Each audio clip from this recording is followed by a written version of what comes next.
오늘 말씀은 사무엘상 17장 말씀을 또 보겠습니다. 지난주에 1절부터 11절 말씀까지 보았는데 오늘은 12절 이후의 말씀을 또 보도록 하겠습니다. 12절부터 우리가 같이 말씀을 16절까지만 우선 읽도록 하겠습니다. 다 같이 읽겠습니다. 다윗은 유다 베들레헴 에브라 사람 이세라 하는 자의 아들이었는데 이세는 사울 당시 사람 중에 나이 많아 늙은 자로서 8 아들이 있는 중 그 장성한 세 아들은 싸움을 따라 싸움에 나갔으니 싸움에 나간 세 아들의 이름은 장자 엘리압이요 그 다음은 아비나답이요 제3은 삼마며 다윗은 말제라. 장성한 3위는 사울을 쫓았고 다윗은 사울에게로 왕래하며 베들레헴에서 그 아비의 양을 칠 때에 그 블레셋 사람이 40일 조속으로 나와서 몸을 나타내었더라. 아멘. 우리가 지난주에는 이 블레셋 군대가 지금 이스라엘을 침공했다는 사실을 우리가 함께 생각을 했습니다. 블레셋 군대가 골리앗이라고 하는 당대 최고의 장수를 앞세워서 전쟁을 걸어왔습니다.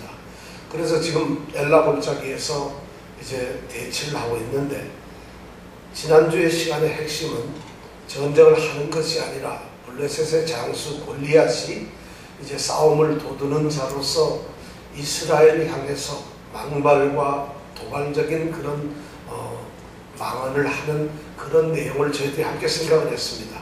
그 말의 내용은 다름 아닌 너희 중에 대표가 나와서 나와 겨루어서 지는 자는 이기는 자의 종이 되어서 섬겨야 된다. 너희들 겁이 나서 나오지 못하느냐 놀리면서 이제 골리앗이 그런 이야기를 하는 것이 지난주의 얘기였습니다. 그리고 그런 사건이 있으면서 마지막 그 모양을 이 사무엘상 기자는 11절에다가 그런 이야기를 들으면서 전쟁의 당사자인 이 이스라엘은 어떤 태도를 가졌느냐, 11절에 보니까 이렇게 사울과 온 이스라엘이 블레셋 사람의 이 말을 듣고 골리앗의 이 말을 듣고 놀라 크게 두려워합니다. 그들이 한 것은 그 말을 듣고 분노한 것이나 또는 그 말에 대한 어떤 대책을 세우는 것이 아니라 놀라고 두려워했다는 이런 말로서 11절을 마감을 합니다. 지금까지의 전쟁 이 전황이 여기까지입니다. 이렇게 지금 묘사가 되고 있습니다. 그런데 12절에 가면서 느닷없이 오늘 보니까 다윗은 유다 베들레헴 에브라 사람 이세라 하는 자의 아들이었다. 이런 말로서 오늘 이야기가 다시 연적이 되고 있습니다.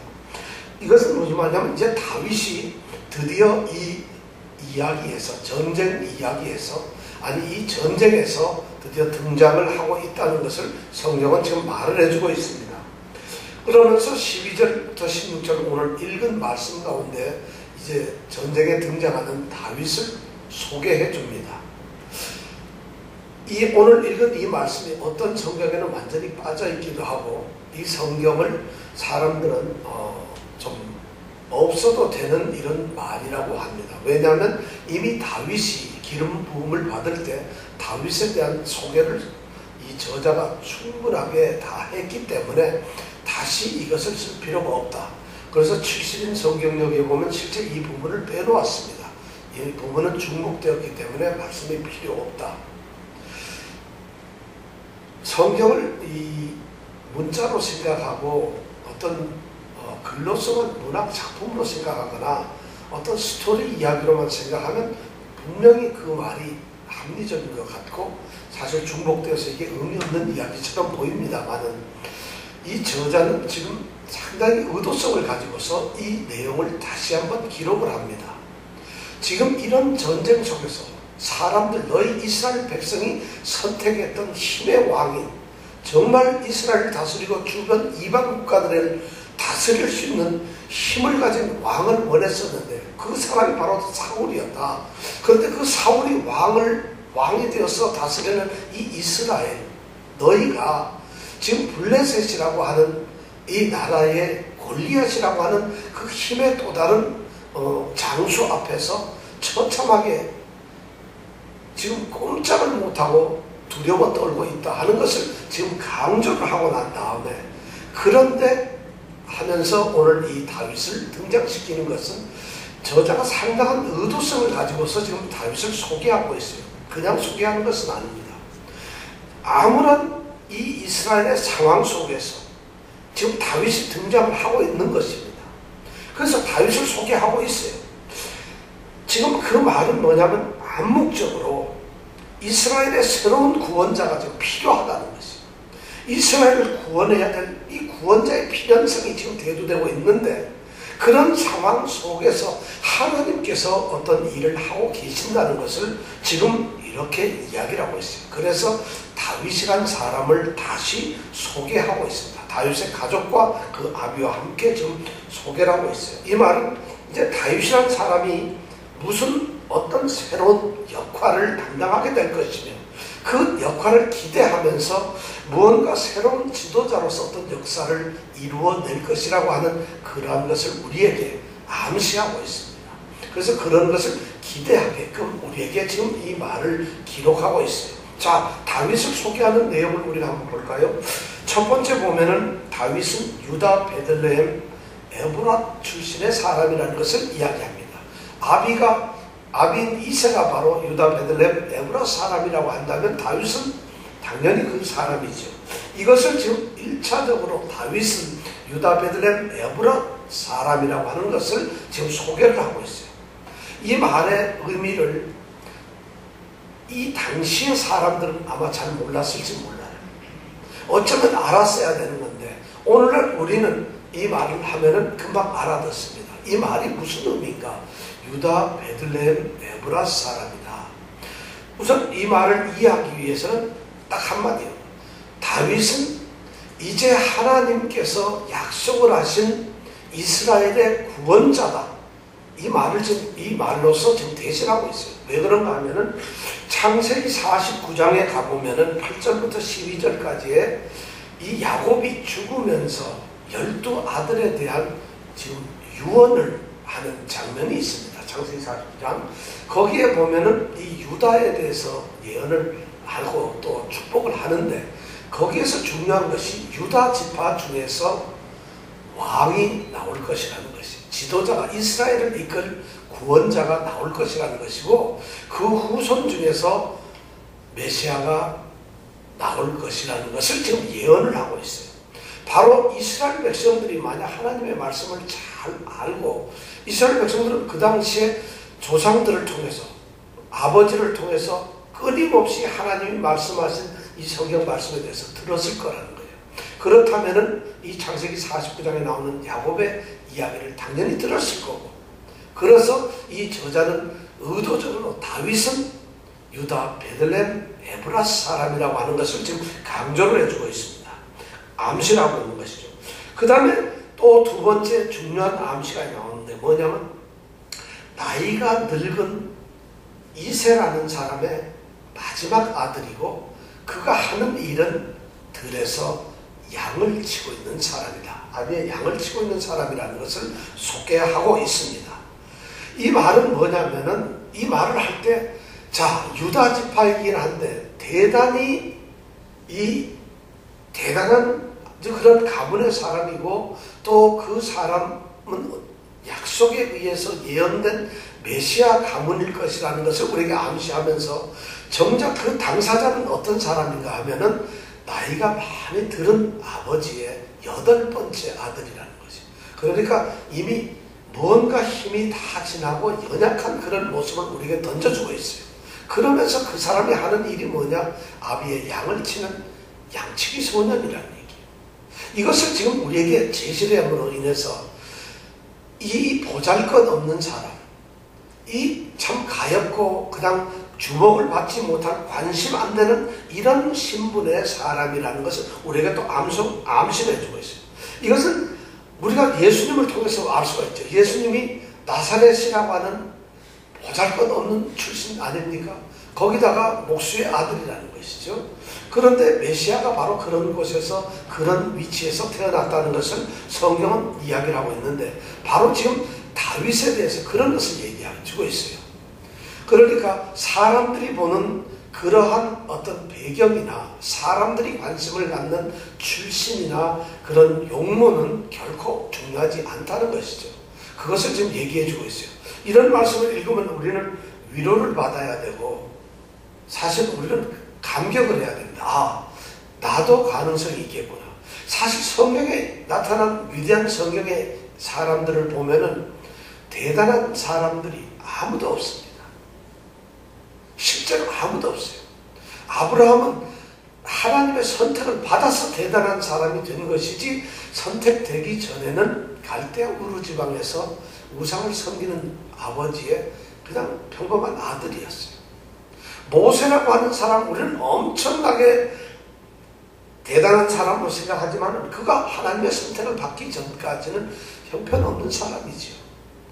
다 죽어야만 마땅한 그 아들이 갈대 상자에서 건집을 받아가지고 왕궁에 살았지만 그러나 쫓겨나서 미디안 광야에서 40년 동안 거기에서 목동 생활을 하는 그런 사람이었어요.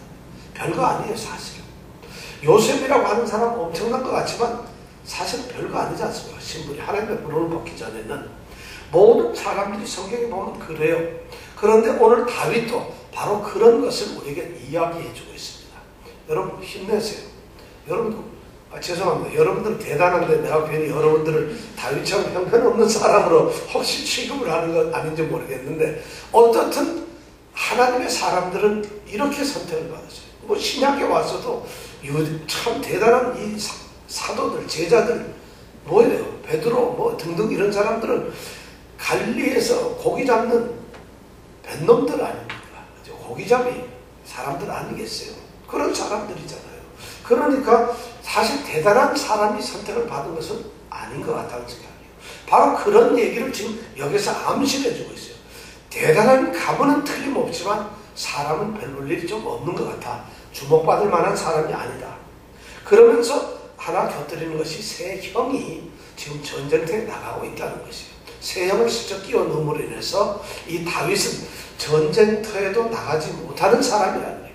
어렵거나 또는 전쟁터에 나갈 만한 능력이 안 되었거나 하여튼 전쟁터에 나라가 지금 위랑지기에 있는데 당연히 나가야 되는데도 그렇게 못하고 있다는 것이죠. 이런 이야기를 지금 소개를 하면서 이제 다윗의 등장을 이 저자는 이야기를 하고 있습니다. 그러면서 마지막 이제 16절에 보니까 그럼에도 불구하고 지금 골리앗은 아직도 계속 이 망언을 쏟아내고 있다. 얼마 동안? 40일 동안을. 자, 이 40일 이러니까 굉장한 것이죠. 자, 골리앗이 아직도 그런 이야기를 하면서 싸움이 이루어진 것도 아니고 전쟁을 하는 것, 전투가 하는 것도 아니고 그냥 대치한 상태에서 40일을 보내고 있어요. 이유는 있죠. 이유가 왜 전쟁이 안 이루어졌느냐? 골리앗을 대적할 만한 이스라엘의 인물이 없어요. 지금 그런 상황이죠. 또 골리앗 입장에서 보면 엘라 골짜기를 넘어서 쳐들어간다는 것이 불안합니다. 왜 그럴까요? 예, 왜 매복이죠? 엘라가 뭐죠? 엘라가 상수리 나무라고 했잖아요. 상수리 나무 숲이 우거져 있기 때문에 혹시 그런 염려도 있었을 거라는 것이에요.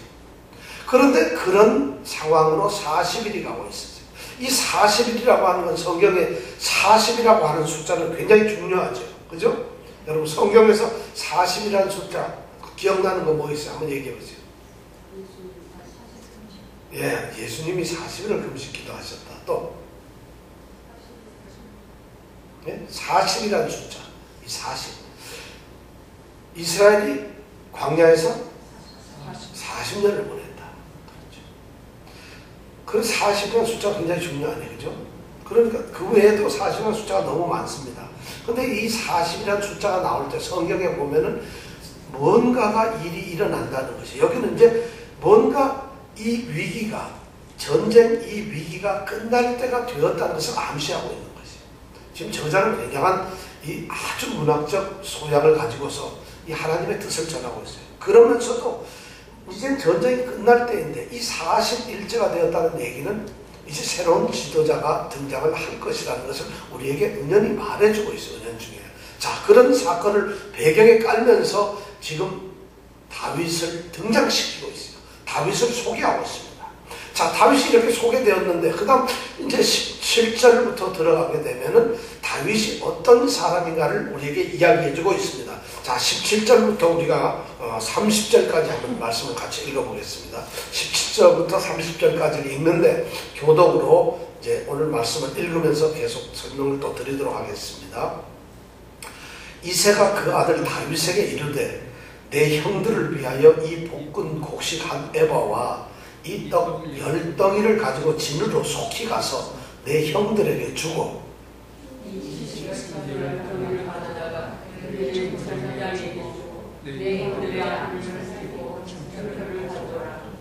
예, 지금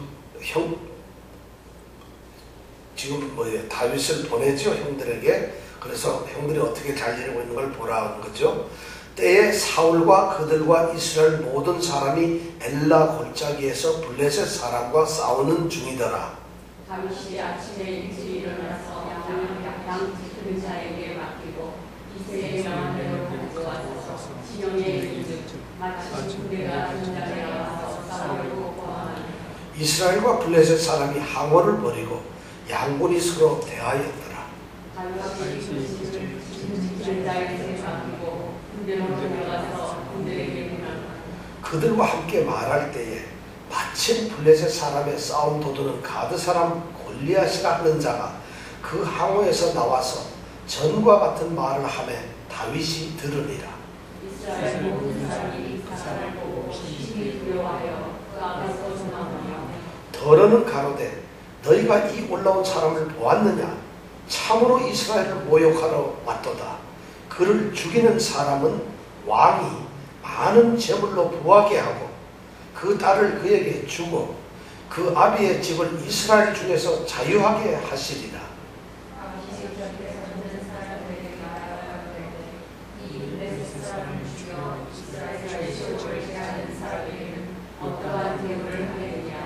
이 할례 없는 블레셋 사람이 누구에게 사실 하나님의 은혜를 물어가게 됩니다. 백성이 전과 같이 말하여 가로되 그를 죽이는 사람에게는 여차여차히 하시리라 하시니라. 장로의 이야기 다윗의 사람들에게 한 말을 들은지라 그가 다윗에게 노를 바라여 가로되 내가 어찌하여 노를 바라느냐 그에 있는 내 양을 네가 받느냐 나는 내 그만과 내 마음을 완악하나니 내가 전쟁을 구경하러 와보다가 다윗이 가로되 내가 무엇을 하였나이까? 어찌 이유가 없으리까 하고 그 다음에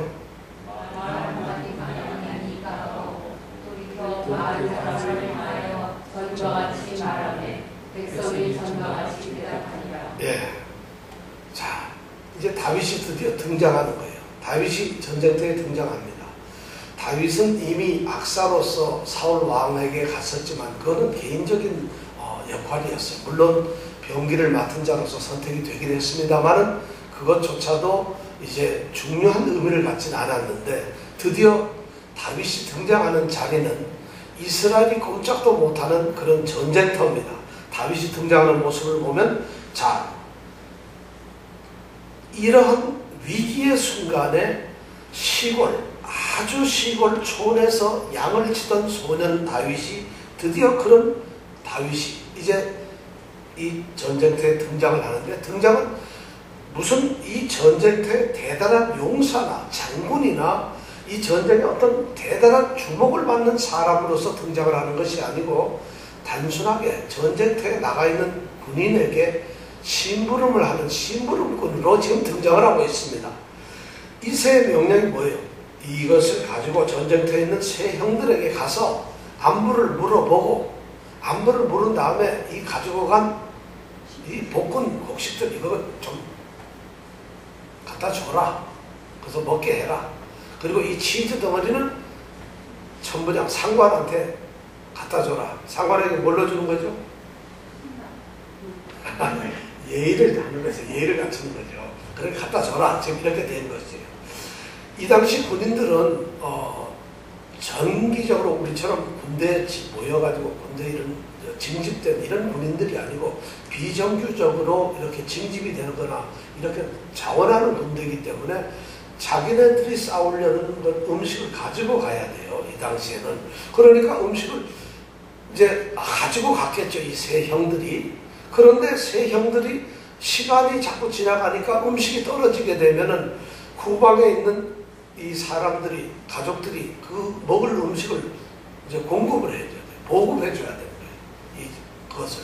그러다 보니까 지금 가져가는데, 그래서 전쟁 싸움터에서 제일 좋은 건 갈비나 이런 탕수육 이런 게 아니고 볶은 음식이라는 거예요. 그러면 볶아서 딱 쌌기 때문에 그거는 즉시 먹을 수가 있다. 그래서 볶은 음식을 가져가는 것이다.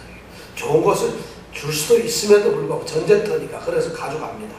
그런데 저는 여기서 가만히 다윗이 등장하는 걸 보면은 다윗은 몇 번째 아들이죠? 8번째. 전쟁터에 나간 사람은 몇 명? 3명. 그럼 첫째부터 셋째까지. 그럼 넷째부터 7째는 뭐 하는 거예요? 심부름을 시켜도 그 밑에 누가 있잖아요. 다윗은 지금 무슨 일을 하고 있죠?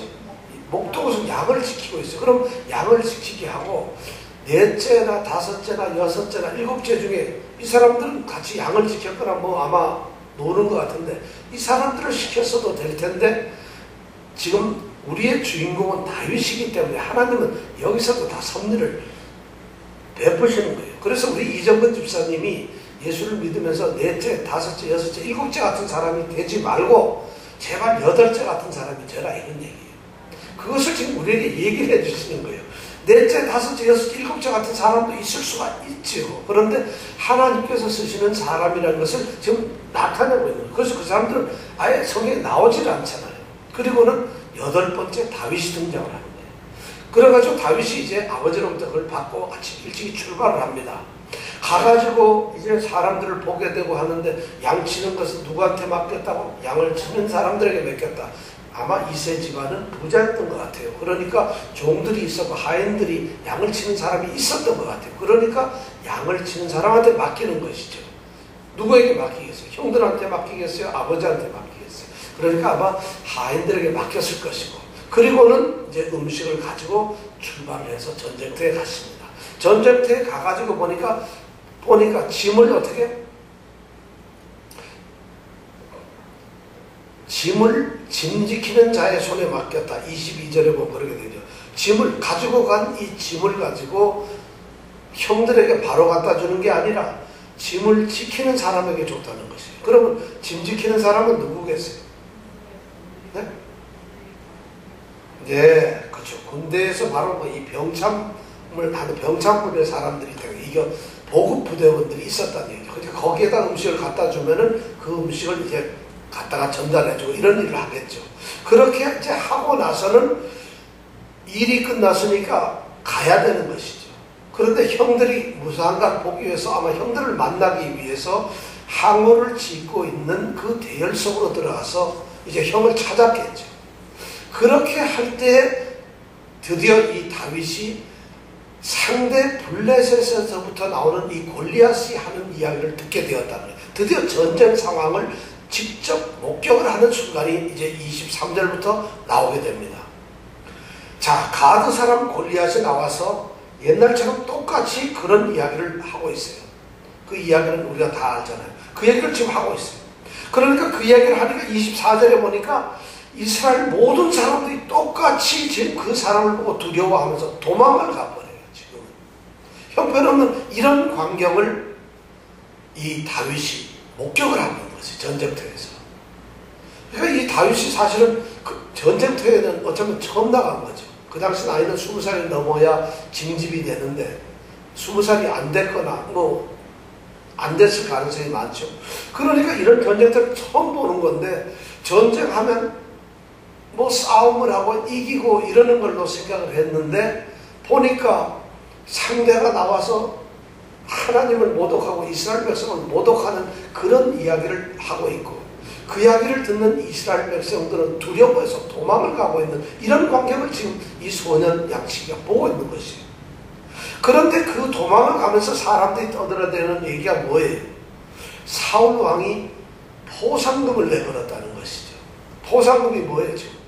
첫 번째가 이 골리앗을 죽이는 사람에게는 많은 재물을 주겠다. 그리고 두 번째는 딸을 어떻게? 그에게 주겠다. 그러면 이기기만 하면 뭐가 되나요? 왕의 사위가 되는 것이죠. 대단한 권력이거든요. 세 번째는 뭐예요?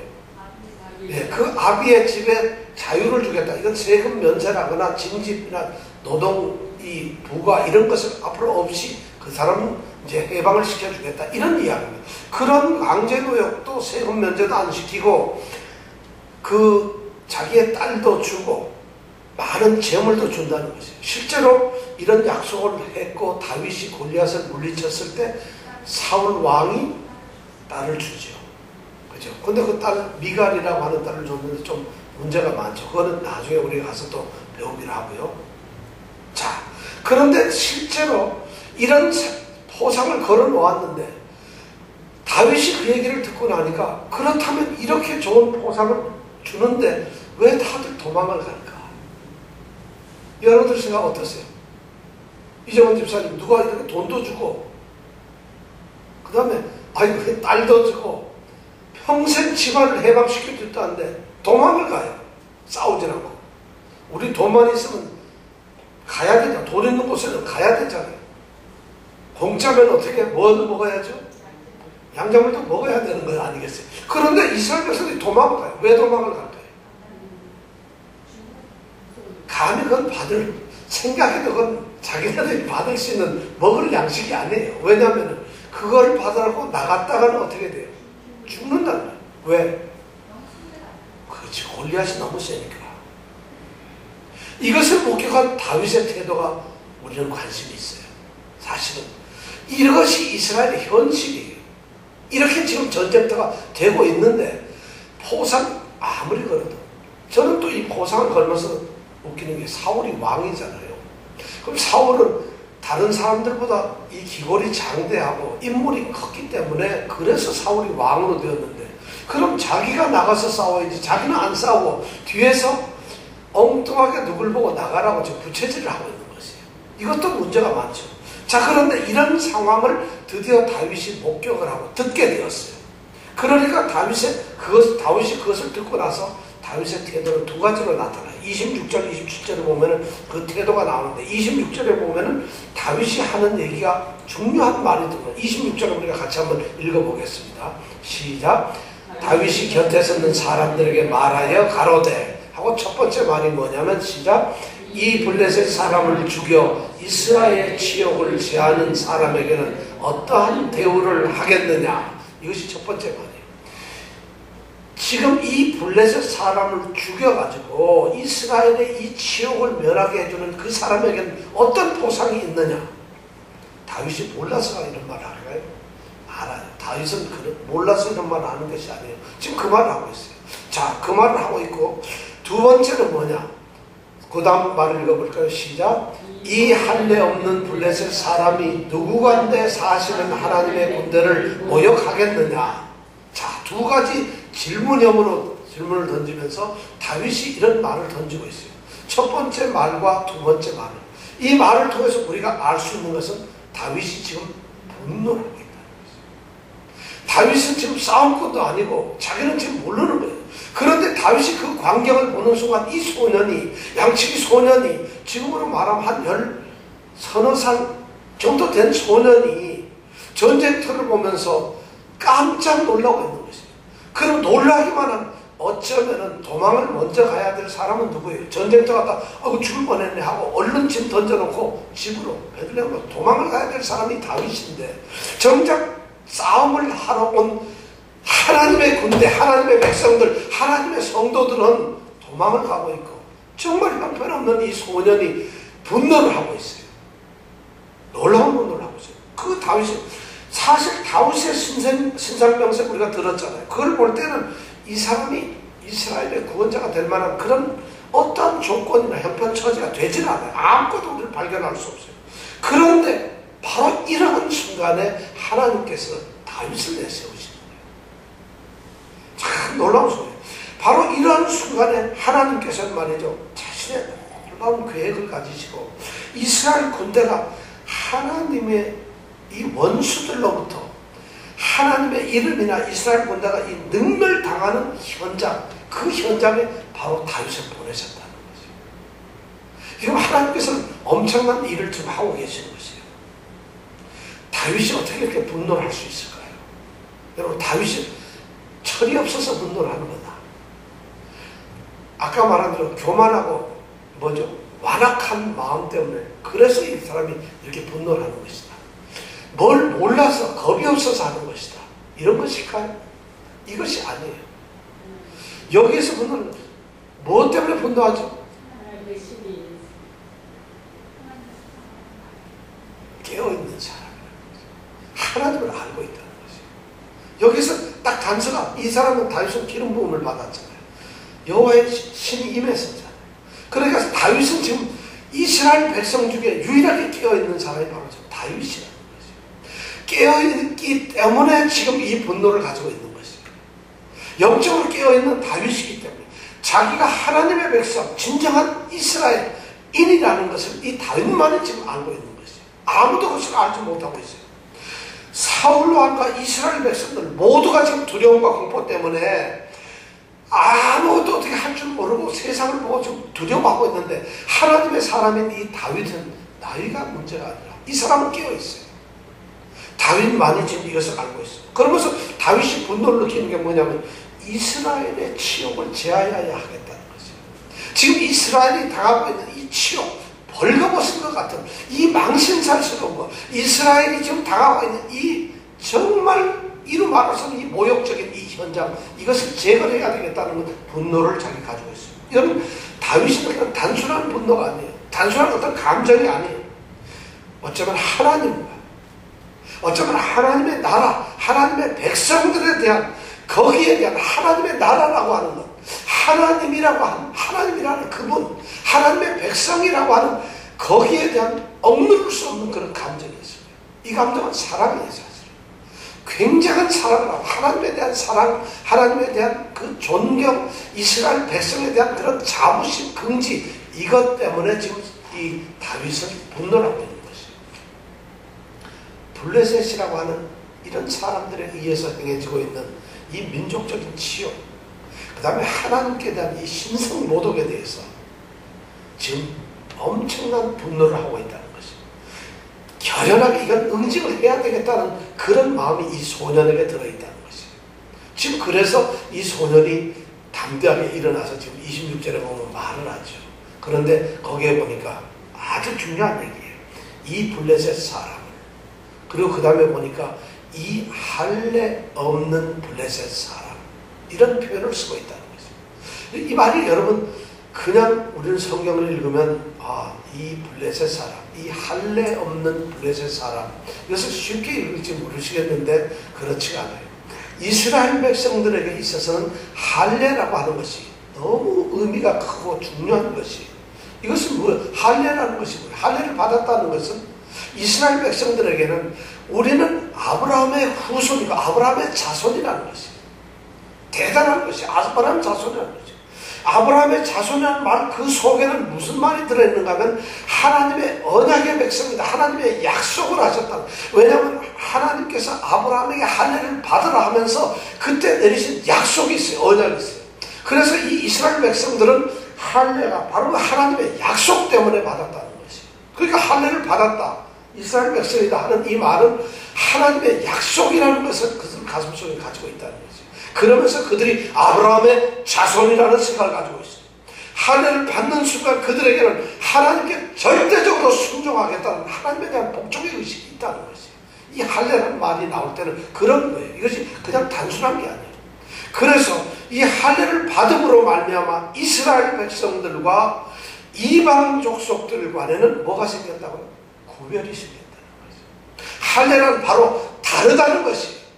할례를 받았다는 이 표시는 너희들과 우리는 다르다는 것이에요. 이방 족속들과 이스라엘은 다르다는 것이에요. 이게 뭐냐면 우리는 선택된 하나님의 백성이라는 것이에요.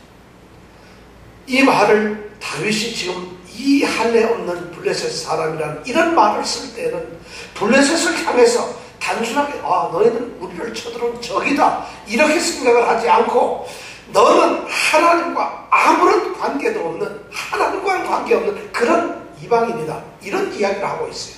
그 얘기는 거꾸로 뭐냐, 나는 하나님과 관계된 언약 관계에 있는 철두철미한 하나님의 백성이라는 거지.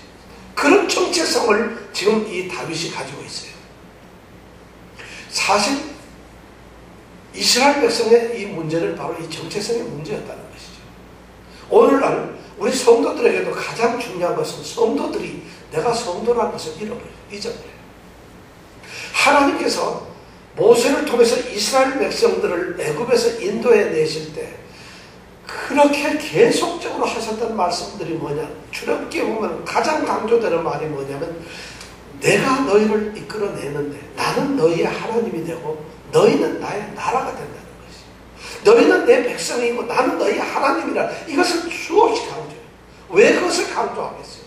이스라엘 백성들에게 이제 너희들은 히브리라고 해서 아주 형편없는 유명 떠돌이 민족들이고 너희들은 나라도 없이 민족이 자그마치 430년 동안 종소를 하던 사람이지만 그게 아니라는 것이, 이제 너희는 내가 하나님, 천지 만군의 전 우주의 하나님이신 이 창조 하나님이 내가 너희 하나님이라는 것이, 그리고 너희들은 내 백성이고 너희 나라, 너희 민족은 이제부터 나의 나라라는 것을 강조를 했어요. 왜냐? 이스라엘 백성들이 그것을 깨닫기를 원한 것이에요. 이스라엘 백성들이 그런 정체성을 갖기를 원한 것이에요. 사실 중요한 게 아무것도 없어요. 너희들 돈 줄게, 너희들 잘 먹어라, 이런 것이 중요한 게 아니에요. 하나님께서는 가장 그들에게 바랬던 것이 뭐냐면 하나님의 백성이라는 것을 깨닫는 것이에요. 그런 것을 알면 모든 것이 끝나버려요. 그런 이스라엘 백성들은 그것이 제일 중요했거든요.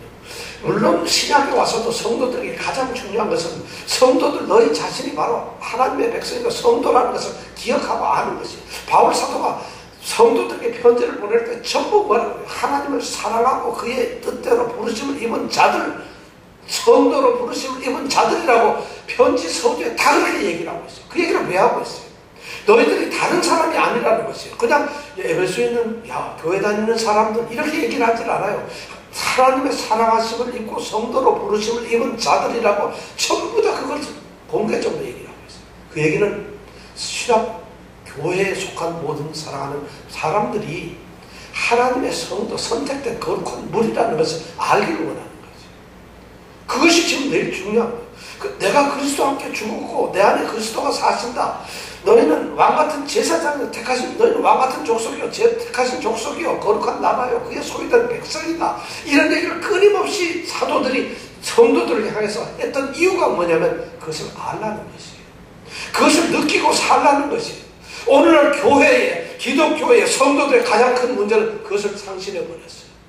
지금 이스라엘 백성들이 가장 큰 문제는 우리가 하나님이 보호하시는 하나님의 나라고 하나님의 백성이라는 이 사실을 잊어버린 거예요. 교회도 마찬가지예요. 성도들도 마찬가지라는 거예요. 오늘날 교회에 가장 타락되고 사회에 문제투성이가 된 성도들, 교회 그런 분들이 성도라는 사실을 잊어버렸어요. 내가 교인이 아니에요. 교회, 기독교라고 하는 종교를 갖는 교인이 아니라 하나님께서 세상으로부터 구별돼서 선택한 거룩한 존재라는 이 사실을 잊어버렸어요.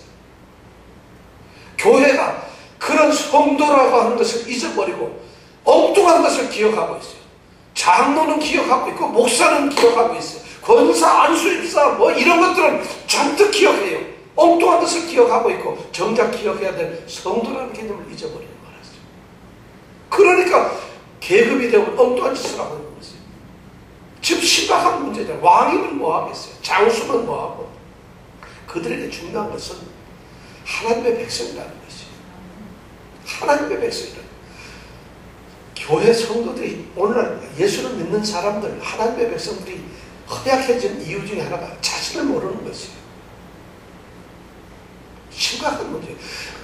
교회에 다니고 신앙을 가졌다고 하는데 하는 행동들이 신앙인으로서 전혀 아니고 하나님을 두려워하지 아니하고 하나님과 관계없는 행동을 하는 이유 중에 하나가 자신이 누군지 모르기 때문에, 하다못해 자기가 어느 조직의 장이 되면 책임감을 갖지 않습니까? 하다못해 대통령이 되어도 대통령으로서 나라의 국가를 지키겠다는 굉장한 사명감과 자기 자신을 지키는 정체성이 있어요.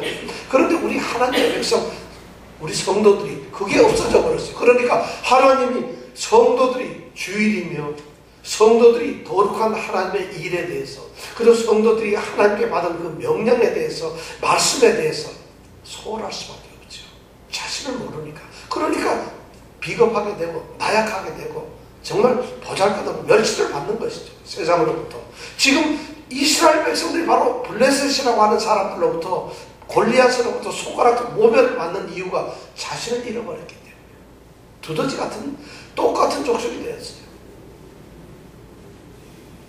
이스라엘이나 블레셋이나 차별이 없어졌어요. 자신이 누군지를 모르는 이스라엘은 더 이상 이스라엘이 아닙니다. 그러니까 블레셋하고 똑같으니까 그들 눈에 보이는 것은 하나님이 아니라 사람이 보이는 것이에요. 골리앗이라고 하는 떡대가 되게 크고 군장을 엄청나게 한 사람이 눈에 보이는 것이에요. 힘이 보이는 거니까 진다고 생각을 하고 두렵고 떨리는 것이에요. 자신을 모르기 때문에. 안타까운 일이죠. 이것이 지금 이스라엘 백성들의 가장 중요한 첫 번째 문제였어요. 그런데 이 다윗이 말하는 것은 이 블레셋 사람, 이 할례 없는 블레셋 사람이라고 다윗이 탁 던지는 이 말은 다윗에게는 그런 것이다. 기름 부음을 받고 비록 그가 양치기 소년으로서 들에서 양을 치고 있지만 이 다음 장에 가보면 사자가 덤빌 때 그 사자와 곰을 향해서 싸운다는 것이에요. 그래서 양을 훔쳐간 그 양을 뺏어내오고 그 사자와 곰이 자기를 죽이려고 할 때는 보니까 거기에 보니까 이 수염을 잡고서 이겼다. 성경 그 다음 이제 다음 주에 보면 우리가 그걸 하게 될 때 그런 이야기 고백을 하는 거예요. 다윗이 힘이 세서 그런 것이 아니에요. 소년임에도 불구하고 양치기를 하는 그 소년이 그럴 수 있었던 것은 자신이 하나님의 사람이라는 것을 알았기 때문에. 그러니까 하나님이 같이 해주시는 거예요. 이 말이 이 할례 없는 블레셋 사람, 이런 고백을 할 수 있는 사람이 바로 다윗이었다는 것이에요. 그 다음에 두 번째는 뭐냐면 또 그 사람이 도대체 누군데 사시는 하나님의 군대를 모욕하느냐. 이 사시는 하나님의 군대. 사시는이 무슨 말이죠? 사시는 살아계신 하나님이죠. 살아계신 하나님. 이 살아계신 사시는 하나님이라는 이런 단어가 구약 성경에 나올 때 보면은 굉장히 의미 있는 단어입니다.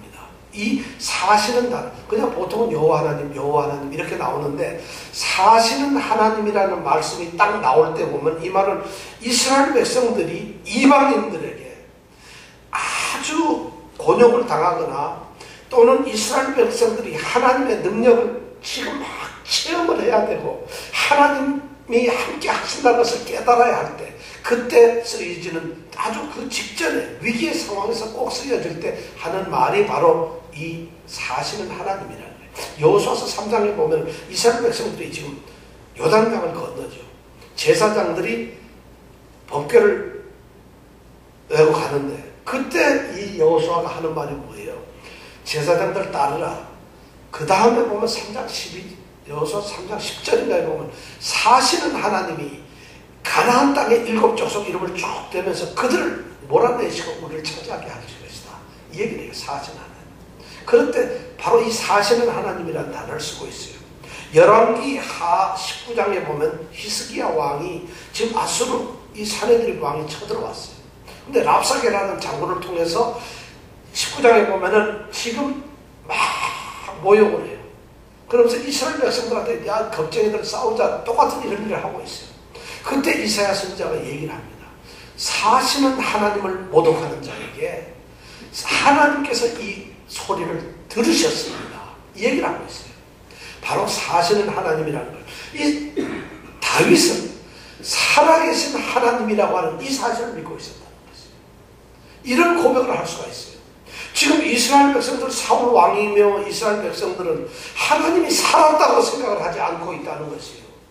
다윗의 이 신앙이 바로 위대한 것이 뭐냐면 살아계신 하나님의 군대에 대해서 그 말씀을 듣고 하나님이 살아계신 하나님의 군대라는데 블레셋 저것들은 아무것도 아니라는 생각을 가지고 있어요. 다윗은 지금 이스라엘 백성이나 사울 왕의 행동을 이해할 수가 없어요. 그 어린 다윗의 마음에는 지금 도저히 이해를 할 수가 없어요. 이 어린 마음에 사실은 하나님의 군대를 모욕하는 이 사람들을 보면서 이렇게 비겁하게 도망하고 겁내고 두려워하는 것이 이해가 안 돼요. 다윗의 눈에 비쳐 있는 건 딱 하나예요. 지금 이 문제는, 이 심각한 문제는 골리앗의 문제가 아니라는 것이에요.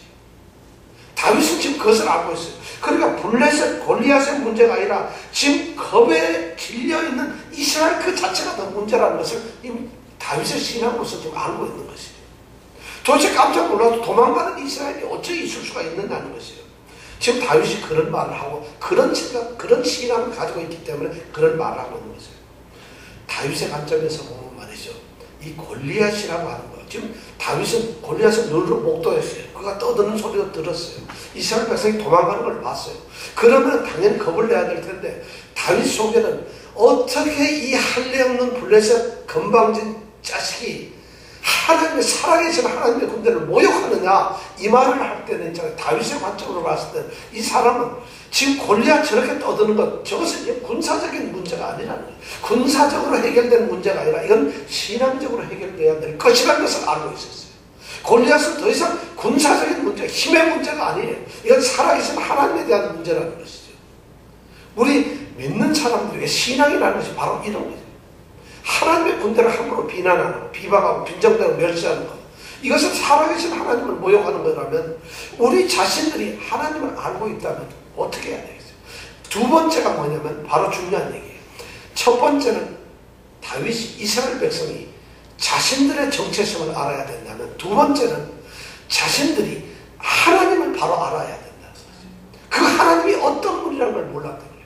그 하나님이라는 분을 제대로 알았다면 이스라엘 백성들이 이럴 수가 없어요. 하나님을 모르기 때문에 두려운 거죠.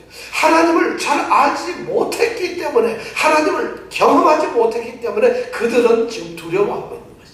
다윗이 두렵지 않은 게 그 하나님과 동행했고 자기가 양을 칠 때 겪었던 그 수많은 일들 중에서 하나님이 자신을 도왔다는 살아계신 하나님의 동행을 자기는 체험을 했다는 것이에요. 그러니까 살아계신 하나님의 군대라는 말을 담대히 할 수가 있는 거예요. 그런데 정작 전쟁터에 나와 있는 이 이스라엘 군대, 싸움을 지휘하고 있는 이 사울 왕, 이 사람들은 하나님을 모르고 있다는 것이죠. 지금 이 전쟁터는 하나님을 모르고 싸우는 거예요. 전쟁은 하나님에게 속한 것인데 블레셋 이 사람은 당연히 지금 하나님을 모르고서 하나님을 모독하고 있어요. 전쟁의 주인은 하나님이세요. 그런데 블레셋은, 이 골리앗은 전쟁의 주인이신 하나님을 지금 모독하고 있어요. 모르니까. 그런데 문제는 하나님을 알아야 될 이스라엘 백성조차도 하나님을 지금 모르고 있는 것이에요. 그리고는 두려워하고 있다는 것이에요. 이것을 지금 다윗이 이야기하고 있어요. 사실은 하나님이라는 말씀은 그런 의미가 들어있어요. 성도들에게 오늘 필요한 것이 바로 이것이에요. 지금 이 순간 이 전쟁터에는 블레셋이 모르는 건 당연하지만 하나님을 조상 태도로 섬겨왔고 그들의 백성으로 선택받은 이 이스라엘이 지금 하나님을 모른다는 것은 이해가 되지 않아요. 아니죠. 하나님은 알죠. 그러나 그들은 하나님과 동행, 하나님이 어떤 분이라는 걸 몰랐어요. 아니죠. 하나님은 어떤 분인지를 알죠. 그러나 그 어떤 위대하신 하나님이 자신에게 임해서 자신의 삶의 자리에서 이루어냈던 하나님의 위대한 능력을 한 번도 체험을 못했던 사람, 의문에 속한 것, 이 성경 속에 드러난 하나님에 대한 지식은 타고 넘쳐요. 중요합니다. 하나님이 어떤 분이라는 걸 알아야 되니까. 성경에 대한 하나님이 어떤 분이라는 걸 너무 잘 알고 있지만 그것은 성경 속에 가두어진 하나님이에요. 종교수 안에 가두어진 하나님이죠.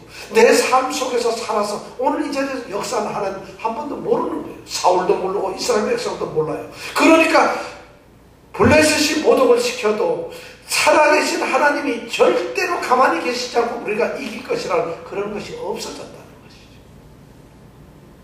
오늘 성도들의 모습이 바로 이런 모습이에요. 두 가지예요. 심각한 성도들에게 가장 문제되는, 아마 문제가 있다 한다면 이런 것이에요. 자기 자신이 성도라는 것을 인식하지 못하는 것. 또 하나는 내가 섬기는 예수 그리스도, 이 주님이 어떤 분이라는 것을 모르는 거예요. 그걸 알면은 거짓말을 어떻게 해요? 그걸 알면은 교만할 수가 어떻게 있어요? 그걸 알면은 우리가 어떻게 이 세상에 두려워할 수 있어요? 나는 약해요. 아무것도 못할 수 있어요. 그러나 이것을 안다면 적어도 담대할 수 있어요. 정말 이런 것이 필요해요. 제가 회사 다닐 때도 전 다른 건 몰라도 이런 거는 좀 잘 지켰던 것 같아요. 이 삼성이라는 회사에 들어가 보면 말이죠. 이런 게 있어요. 제일 처음에 입사를 하게 되면은 전국에서 대학에서 들어옵니다. 한번 1년에 보통 한 4,5천 명이 들어오게 되는데 전국에서 어느 한 대학도 빼지 않고 다 들어옵니다. 왜냐하면 할당이 있기 때문에 이게 채용 원칙에 의해서 할당을 해야 되니까 전국에 있는 대학 어느 한 군데도 빼면 큰일 나요. 그러니까 차별 안 하기 위해서 수에는 차별이 있지만 어느 대학이 다 지원을 합니다. 그럼 그 사람들이 오면 28일 동안 4주 동안에 이 집체 훈련을 합니다. 집체 훈련을 하는데 4주 동안 전국에 있는 이 사업장들을 다 방문하면서 이제 교육을 시켜요. 그러면서 이제 가족이 되었다는 것을 이제 교육시키고 한 사람들이라는 것을 이제 가르치죠. 그리고 이제 자부심을 주는데 그때 교육을 하는 핵심적인 가장 중요한 것이 이제 어떤 세상에서 말하는 삼성 정신이라고 하는 것인데 삼성 정신의 가장 첫 번째가 이제 인재제일이라는 겁니다. 사람이 제일 중요하다는 것이에요. 거기에서 인재제일의 첫 번째 그 얘기하면서 얘기하는 게 뭐냐면 제일주의 정신이라는 게 있어요. 뭐든지 제일이 되어야 한다는 거죠. 내가 제일이 되어야 되고 만드는 물건도 제일이 되어야 되고 사람이 처신하는 거 하는 거 인격 뭐든지 모든 데서 삼성에 입사한 삼성 사람들은 제일이 되어야 한다는 것이죠. 제일주의. 그러니까 제일 정신에 아주 머리가 박혀요. 그러니까 처음부터 끝까지 그렇게 제일 정신. 그렇다고 이게 교만하라는 뜻이 아니라 절대 시시하지 않으면 무조건 두 번째나 세 번째 되려면 하지 말라는 것이죠. 제일이 되어야 한다. 이런 정신을 집요하게 28일 동안 시킵니다. 그래가지고 28일 마지막 날 다 끝나고 집에 가게 되면은 사람들이 달라져 버렸어요. 전부 다. 28일 동안. 들어올 때는 다 별 볼 일 없이 그냥 직장생활을 하고 들어온 사람들이에요. 물론 다른 기업에 들어간 사람들도 똑같은 조건이에요. 그런데 일단 28일 교육을 받고 나면 이 사람들이 달라져 버려요. 자다가도 깨도 툭 쉬면 우리 군대 가서도 깜빡 한다잖아요. 이 사람들 입에 삼성이 붙어있기 시작해요. 그리고 그러니까 처신을 하더라도 달라지는 거죠. 자꾸만 달라져요. 지독하게 달라져 버려요. 그래서 사람들이 들어올 때는 전부 똑같아요. 다른 데 가나 입사생들이 입사 지원자들이 어느 회사 간들 차이가 있겠어요. 다 똑같이 세원들이. 그렇다고 실력이 더 좋은 것도 아닌데 의식을 그렇게 바꿔버린다는 거죠. 그런 정체성. 그 정체성을 주는 거예요. 바로 오늘날 우리 기독교에 가장 필요한 것이 이런 정체성이에요. 성경은 끊임없이 우리에게 정체성. 너희들이 하나님을 바로 알아야 된다. 그리고 너희들이 자신이 누구란 걸 알아야 된다. 이 두 가지가 기독교의 가장 중요한 신앙이에요.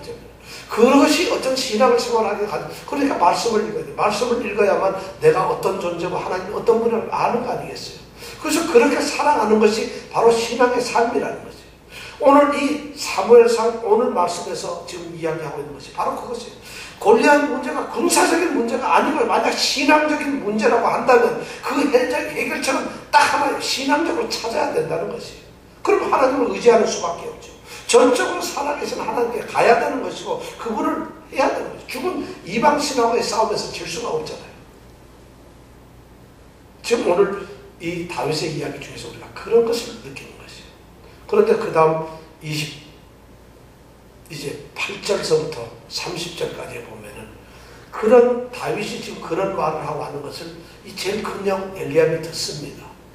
그러고는 다윗에게 그 말을 딱 듣고 나서 28절 보면 뭐라고 하죠? 다윗에게 화를 털렁대서 네가 어째서 여기 왔냐? 네 양이나 지키지. 네가 어떻게 감히 여기 올 수 있어? 하고 좀 한마디 하죠. 그 다음에 뭐예요? 나는 너의 교만과 너의 마음의 완악함을 안다. 네가 지금 전쟁 구경하러 왔구나. 얘기를 합니다.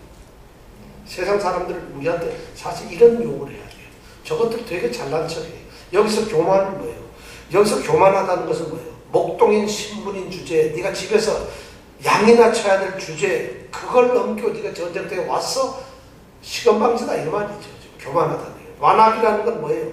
네가 지금 이 전쟁터가 뭔지는 알아. 지금 피가 흘리고 싸우고 피 터지게 죽느냐 사느냐의 생존 경제 삶의 죽음과 삶의 이 현장인데 이걸 너는 악한 생각을 구경을 하러 왔다는 것이에요. 이것이 완악하다는 것이에요. 너 지금 태도가 그렇다. 지금 형들이 그렇게 얘기하고 있어요. 세상 사람들은 어쩌면 우리가 그리스도인으로서 성도로서 정체성을 가지고 하나님을 올바로 알고 그렇게 살아가면은 세상이 우리를 보고 이렇게 조롱을 할 거예요. 하나님 믿으면 억이 나오냐, 돈이 나오느냐. 그래, 네가 오늘 한 푼도 없는데 하나님 믿고 하나님 기도 백날 해봐라. 뭔 일이 있느냐, 이 핫바지들아. 이렇게 아마 모욕을 할지 모른다는 것이에요. 지금 그 얘기를 성경은 여기 이렇게 써놓고 있어요.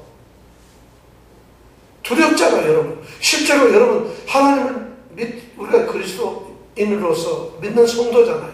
그런데 아무것도 없는데 여러분 됩니까? 신앙으로서? 현실적으로 정말 되냐는 것이에요. 그 다윗처럼 정말 이렇게 정말 신앙적인 이런 담대함을 가질 수 있겠느냐는 것이죠. 세상이 지금 이렇게 놀리고 있어요. 뭘 하겠어?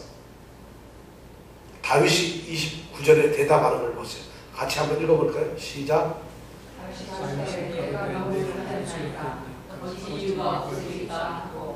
바로 이런 말을 하는 것이에요. 다윗이 말해요. 내가 뭘 했느냐? 이 굉장히 중요해요. 어찌 이유가 없느냐? 내가 어찌 이유가 없겠느냐? 너희들이 갈 때 내게는 이유가 있다는 것이에요. 지금 뭐냐면 거룩한 하나님의 신적 소명을 가지고 있어요. 다윗은 심부름을 받지만 이것을 보는 순간 가슴 속에서 우러나오는 기름 부음 받은 자로서의 신적 소명을 가지고 있어요. 이게 아니로구나. 이런 것은 아니로구나. 지금 단순한 심부름꾼이 아니에요. 아주 강렬한 자기 정체성과 하나님에 대한 것이 확 들어오는 것이에요. 그러니까 형이 그렇게 구중을 하고 있을 때 왜 내가 이러는지 알기나 하시오. 지금 이 말을 하고 있는 것이에요. 내가 이유가 없다고? 내가 지금 왜 이런지 모른다고? 지금 이 말을 지금 하고 있는 것이에요. 저는 그리스도인들이라면 이 세상을 살면서 세상을 향해서 하나님을 믿으라 보다도 이런 말을 하는 것이 오히려 더 전도가 된다고 생각해요. 세상 사람들 예수 믿어서 뭘 됐느냐 했을 때 우리를 통해서 일어나는 역사들을 보면서 나를 통해서 일어나는 하나님의 함께 하심을 보면서 내가 왜 이렇게 사는 줄 알아? 이유를 모르겠어? 이런 말을 할 수가 있어야 되는 거예요. 이것이 믿음의 삶이라는 것이에요. 지금 오늘 이 다윗의 이야기는 그것을 우리에게 던져주고 있습니다. 여러분 어떠세요? 이것이 단순한 전쟁놀이 이야기가 아닙니다. 오늘날 성도들은 영적 전쟁터에 싸움터에 있어요. 우리는 싸움터에 있는 사람들인데 하나님께서 싸움의 주관자들이에요. 주관자세요. 근데 그 주관자이신 하나님께서 우리에게 너는 성도고 내가 너 편이라고 정해두셨어요. 이걸 기억만 하고 있으면 돼요.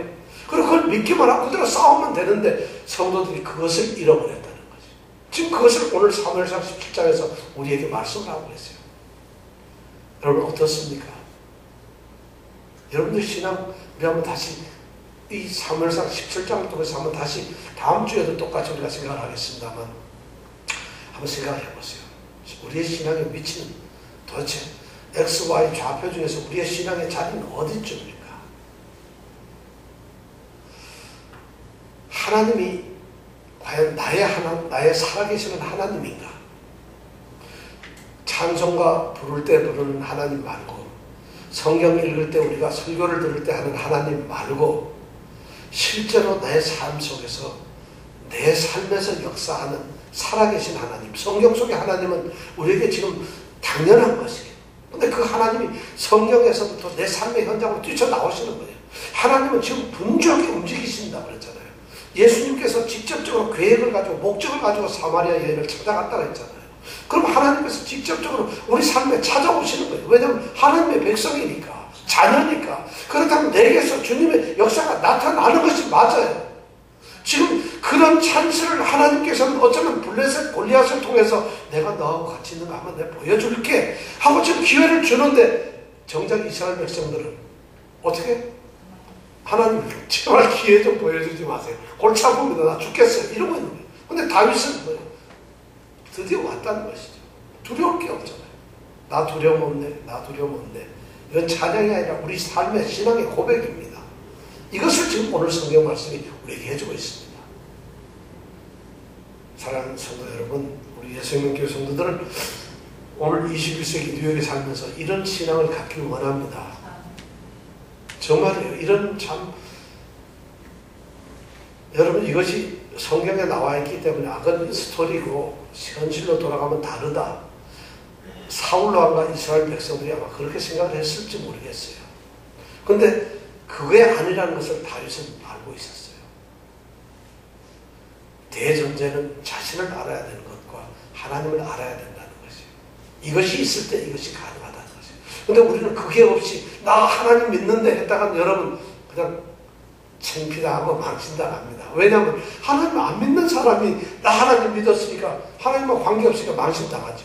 그러면 하나님의 사람이라는 분명한 자기 긍지와 자기 확신과 그 다음에 하나님을 어떤 분이 나를 그분이 어떤 분인데 나를 지킨다는 이 확신, 만약 이것이 확실한 믿음으로 있는 사람에게는 결코 실패가 없습니다.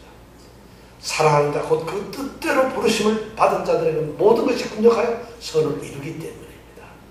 이 은혜가 바로 우리가 다윗과 같은 이런 위대한 신앙을 갖기를 원합니다. 자, 우리 함께 기도하겠습니다.